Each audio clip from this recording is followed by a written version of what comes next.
Love knows no gender. Ipinagbubunyi ng buong LGBT community ang pag-iisang dibdib kamakailan nina Aiza Seguera at Liza Dino sa Amerika. Even Quezon City Mayor Herbert Bautista has expressed, well, congratulations. Ano?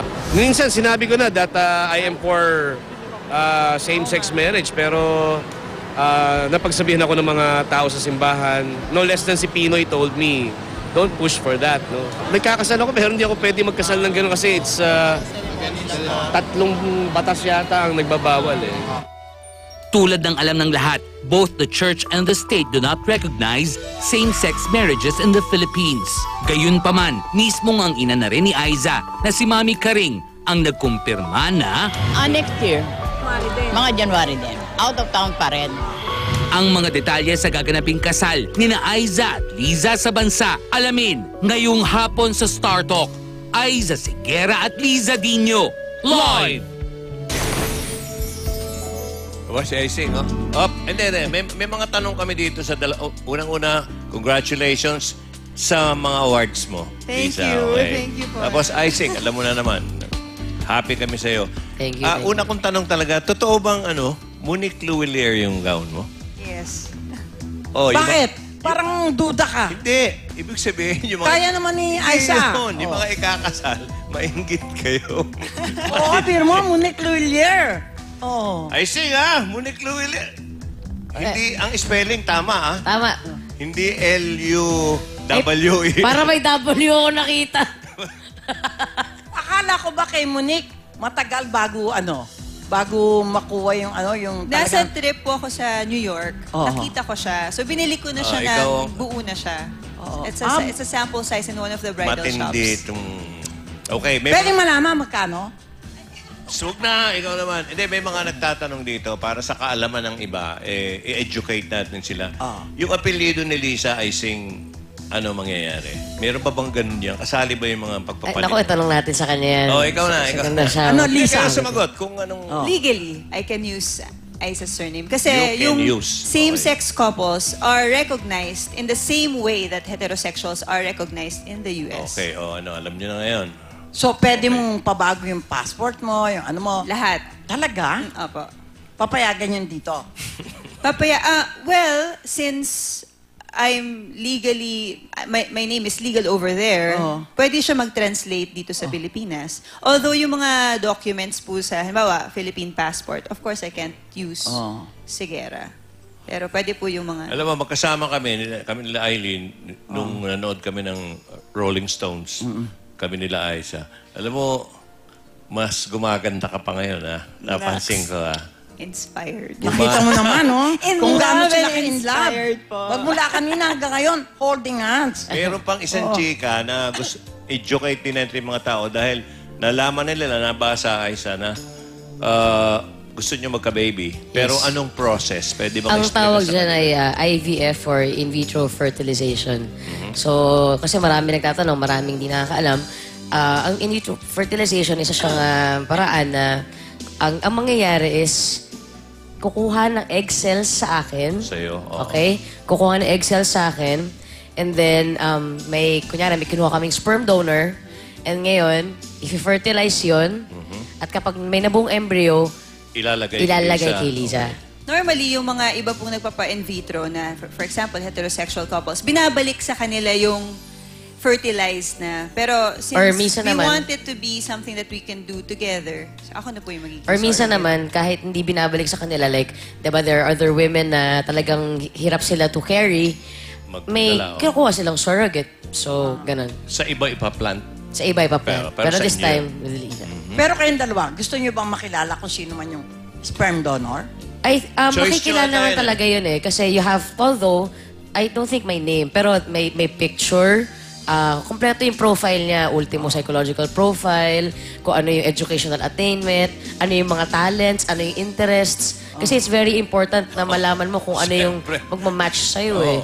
Pero yung sperm donor, makikilala rin kayo? Hindi. Actually, may mga friends po kami na nag-volunteer na sila na lang yung Pero sperm ayaw donor. namin. Kaso masyadong complicated. Yan kasi talaga yung may mga secret. legalities. Yan, ganyan yan. Pwede bang ulitin natin, kailan nangyari yung kasal nyo? At sino yung nagkasama. Ako nakita ko lang sa newspaper. Baka pwede niyong hello sila. Ayan, nangyari yung wedding namin sa California noong December 8. Ganda ng lugar, parang forest. Yes, ang tawag It's sa called kanya Stones and Flowers. Santa Ano siya, Cruz. it's a retreat house, but it's up in the Santa Cruz Mountains. So mga redwood trees, talagang Ganda forest, dito, Joey, may grabe. barn. Pero balita ko, Ganda. balak nyo pa rin magpakasal dito. Ulitin It's yung more of a ceremony kasi yung kasal nga namin doon, hindi nakasama yung mga magulang namin, yung mga friends namin. Kasi, mahal eh. So, Tsaka mamaya si Dick, ano na naman, ang suot na medyas. Yung manipis. manipis. So yun, kumbaga yung ceremony, it's sort of a celebration that we're gonna do here. It's for our friends kasi, yun. Wow. Dahil lumaki ka sa Itbulaga, ibig bang sabihin, Tito Vic and Joey, ninong mo? Ang ang kinuha namin ninong si Tito Vic. Oo. Pero, Si Joey pero, din. hindi, pero invited po sila. silang lahat. Kung kailangan bumiyahe ko uli, Oh. dito naman sa Pilipinas eh. So, biyahe pa ba tawag to? Hindi, sa Amerika, kung nagsabi lang to, nandun kami. Oo. Saan pwede kami magsama. Isa na lang, Lisa and Aiza. Ganda. Para nag-rhyme, ano? Oo. Kaya pwedeng abangan Lisa nyo. Segura, Aiza Segura. Lisa Segura. Aiza Segura. Kaya siguro madulas nag-rhyme eh. sabihin. Yung mga Kasi, chismoso. Aiza, Liza. Yung mga chismoso, para yung mga fans nyo matuwa na rin, pwede bang i-profess nyo daw yung ngayon? Ang gaganda ng public, litrato, oh. Yan yung lugar maganda. ang gaganda, oh. Yung pagmamahal nyo sa isa't isa. So, yung mga Okay. ganun. Na ang sinabi ko kay Lisa noon, siguro I'll just give O yun na lang, ulitin of mo our yung mga vows. nangyari. Sabi ko sa kanya noon na mahal na mahal ko siya. Mahal na mahal kita. At kapag sa mga panahon na naiinis ka parate, lalo kitang mamahalin. Kapag sa mga panahon na makalat ka, huwag kang mag-alala dahil hindi ko babaguhin yun sa'yo. Pupulutin ko yung mga kalat mo. Kumbaga, hindi kita babaguhin kasi mahal na mahal kita kung sino ka at kung ano ka. At masayang-masaya ako dahil naiiyak ka na naman. Masabi kaya yan ni Jopay sa girlfriend niya? Palagay mo. Sino? Si Jopay. At ayun, andito ako dahil gustong-gusto ka ito nakikitang lumilipad. At kapag lumilipad ka, mas mataas yung lipad ko. Parang mas ano ka pa, proud ka pa nang nanalo siya Sobra. kaysa sa kanya. Sobra. Oo. Lisa? I've never met anybody who embraced my flaws so beautifully in the same way that you embrace the beautiful things about me. And sobrang nagpapasalamat ako kasi ikaw yun. Ikaw yung binigay sa akin. And I know that it's us. I know that ito na yun. I feel it in every bone of my body. And I'm so happy that finally we can say that we're together forever. Kakaiyak naman. Sana may magsabi ng ganyan kay Chinky Espiritu. Mabuhay ang Bagong kasal! Mediacom! Available at Odyssey Okay. Music and Video. Maraming salamat kay Bong Lasso, kay Bambi Pentes, lalong-lalo na kay Al Galvez. Okay. Aiza, Lisa, uli ang aming pagbati.